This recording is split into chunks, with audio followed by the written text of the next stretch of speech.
All right, a lot of people have been asking about this AliExpress lightsaber. This lightsaber hilt is used by a lot of different companies. So, but this one I got off of AliExpress in, what was that? May of 2020. Probably. So that company may not even be in business anymore. But a lot of these hilts are the same. So there's a DC input plug here, and usually you'll get this cord with it. I always label mine. So this is the AliExpress lightsaber. I have a couple different lightsabers. So I want to make sure I'm using the right cord. Although yes, he does. I don't know. I don't know how much that matters. People have gotten really nervous about the amperage of the plug that they use.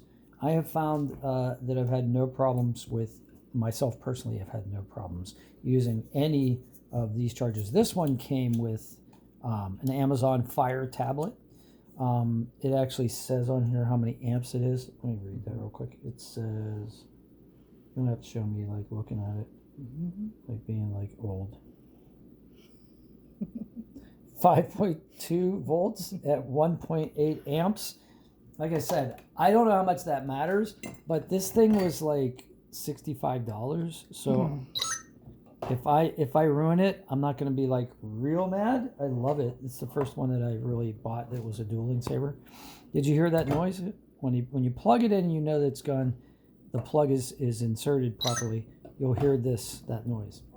And then you'll see this ring light up. And it'll start pulsing. See how it pulses very slowly? That means it's charging. Okay? So when it's done charging, this ring will be full on. And that's how you'll know it's at full charge. And that's all you have to do with this saber. Very nice. And that's it. So if you have any questions, put them in the comments below. I'll be happy to answer them. I get questions all the time. And I like answering them because it helps me learn more about my equipment. And yeah, smashing like helps me, and subscriptions would be wonderful. So thanks. Have a great day.